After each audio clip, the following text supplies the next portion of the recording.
SA-240 revised.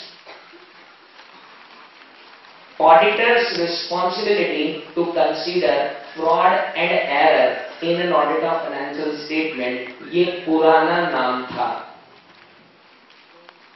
नया नाम जो है वो आ गया है Auditor's responsibilities relating to fraud. Error गायब है. पिछला नाम देखें. Auditor's responsibility to consider fraud and error in an audit of financial statement. बात गायब हो गई. Auditor's responsibilities relating to fraud in an audit of financial statement. क्योंकि एरर के मिस स्टेटमेंट को नया ऐसे जो है 450 वो डील करेगा. इसलिए फ्रॉड जो है उससे यहीं से डील हो रहे हैं. And now don't write error as defined in SA-240. Now SA-240 is not defining error anywhere. Error अब SA-240 से बाहर है. SA-240 में error नहीं है. So only fraud is there. Fraud की definition same. कोई पढ़ने की जरूरत नहीं. वो intentional act by one or two or more persons among the management and entity and all that जो भी है that is there. Now अब इस SA-240 में कहा गया है कि ऑडिटर नॉर्मली दो तरीके के मिस स्टेटमेंट से वास्ता रखता है. They are relevant for an auditor. पहली बार दो चीजें डिफाइन हो रही हैं स्टैंडर्ड्स ऑफ ऑडिटिंग 240 में, और वो हो रही है misstatement resulting from fraudulent financial reporting and misappropriation of assets. FFR and MOA छोटे नाम के, लेकिन ये नए कंसेप्ट हैं जो ऐसे 240 लेकर आया है कि ऑडिटर फाइनेंशियल स्टेटमेंट में ऑडिटर को कौन से फ्रॉड जो है फाइनेंशियल स्टेटमेंट के अंदर तकलीफ देंगे. तो ऑडिटर को फाइनेंशियल स्टेटमेंट के अंदर दो तरीके के फ्रॉड के लिए ऑडिटर के लिए रिलेवेंट है. एक तो ऐसे फ्रॉड जो फ्रॉडुलेंट फाइनेंशियल रिपोर्टिंग में है, और एक ऐसे फ्रॉड जो मिस एप्रोप्रिएशन ऑफ असेट्स में है. नाउ फ्रॉडुलेंट फाइनेंशियल रिपोर्टिंग क्या होती है उसके लिए मैंने आपको बहुत सारे एग्जांपल्स दिए हैं, और मिस एप्रोप्रिएशन ऑफ असेट्स क्या होते हैं उसके भी बहुत एग्जांपल दिए हैं. सिर्फ दो एग्जांपल मैं यहां ले लेता हूं. मैनिपुलेशन, फाल्सिफिकेशन और अल्टरेशन ऑफ अकाउंटिंग रिकॉर्ड और सपोर्टिंग. सपोर्टिंग से छेड़खानी करना, कैश बुक लेजर में कोई भी फाल्सिफिकेशन करना, कोई भी मैनिपुलेशन करना, कैपिटल एक्सपेंडिचर को रेवेन्यू बता देना, रेवेन्यू को कैपिटल बता देना. इस तरीके की कोई भी नेचर जिनका ये है कि वो फाइनेंशियल रिपोर्टिंग को फ्रॉडुलेंटली करना चाहते हैं, तो they will be known as manipulation, falsification, alteration of accounting records और supporting. That is known as fraudulent financial reporting. इसके अलावा भी बहुत सारे उदाहरण आपको दिए गए हैं आपके नोट्स में कि कौन कौन से जो है एफएफआर में आते हैं. Now comes misappropriation of asset, embezzlement of receipts, और फिजिकल एसेट्स और इंटेलेक्चुअल प्रॉपर्टी को चुरा लेना. अब फिजिकल एसेट को चुरा लेना तो चलो समझ में आता है कि घंटा अकेडमी से नोट्स गए हैं, और स्टीलिंग ऑफ एसेट भी हो सकता है. But now important is what is this intellectual property. आप सबको मालूम है confidentiality. You all what is confidentiality? Confidentiality has to be maintained by every employee. एक कंपनी के सीक्रेट डेटा को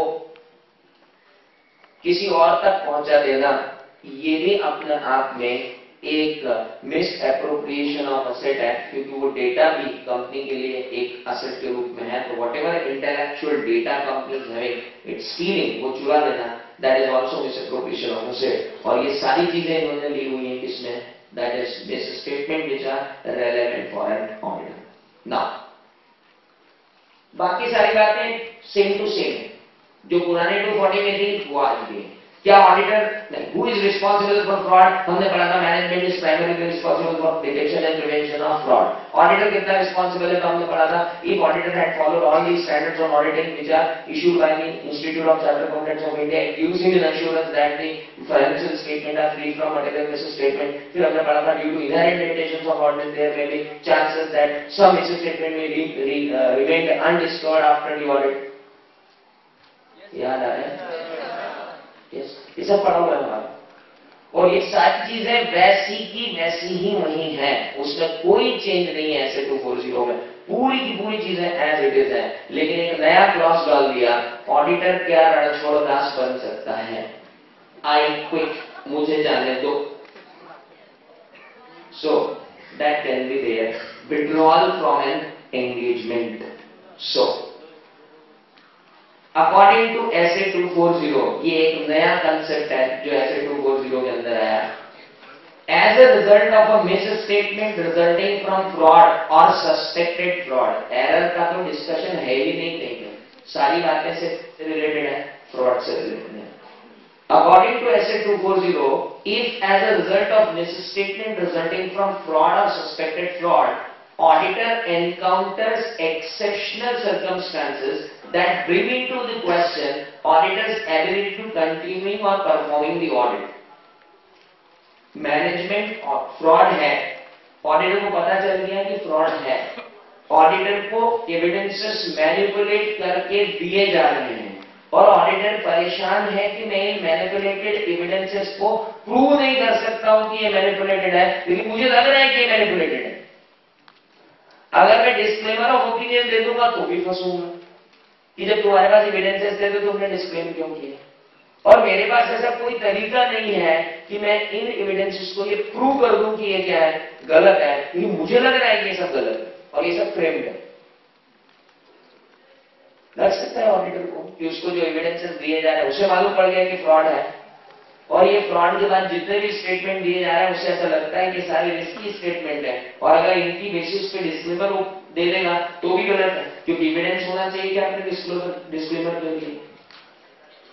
एडवांस दे नहीं सकते क्योंकि हमारे पास एविडेंस है नहीं कि वो गलत है, अनक्वालिफाइड दे नहीं सकते क्योंकि हमें मालूम है कि वहां कुछ ना कुछ फ्रॉड है। अब हम करें क्या? छोड़ के भाग जाते हैं, लेट्स क्विट। सो बहुत क्लियरली बोला है ऑडिटर को कि अगर आपको लगता है कि आपको ऑडिट कंटिन्यू नहीं करना है तो पहले जिस लॉ और रेगुलेशन में आपका अपॉइंटमेंट हुआ है उस लॉ और रेगुलेशन के अंदर ये देखो कि क्या वो लॉ और रेगुलेशन आपको परमिट करता है कि आप ऐसा विड्रॉल कर सकते हो। सो determine the professional and legal responsibility applicable in circumstances including whether there is a requirement for an auditor to report to the person or persons to whom who had been appointed. So what clear कि अगर withdrawal है तो ऐसा तो नहीं है कि चुपचाप ऑडिट बंद कर देंगे। आर्टिकल शीट में जाना चुपचाप बंद कर सकते हैं ऑडिटर को, पर पहले ही देखना पड़ेगा whether law is permitting him to quit and if it is there कि उसको परमिट करता है तो फिर उसको ये देखना पड़ेगा कि उसे किसे कम्युनिकेशन करना चाहिए, और अगर किसी लॉ में ये लिखा हुआ नहीं है कि किसे कम्युनिकेशन करना चाहिए तो ये स्टैंडर्ड ऑन ऑडिटिंग खुद बोलता है कि आप कंसीडर करो कि आप जब विड्रॉ करो तो कम से कम management and those charge with governance को एक लेटर देकर क्विट करो। You should resign from the post of the auditor, और रेजिग्नेशन देने के लिए आपको रेजिग्नेशन तो देना ही पड़ेगा, you have to give resignation. So that resignation has to put before the management and those charge with governance, and you all know management तो अपनी जगह है ही, दोस्त चार्ज विद गवर्नेंस बड़ी कंपनीज में जहां मैनेजमेंट के ऊपर भी सुपरवाइज करने वाले लोग होते हैं उनको हम बोलते हैं those charge with governance. Now this was the addition in this particular SA 240, बाकी पूरा स्टैंडर्ड ऑन ऑडिटिंग 240 एज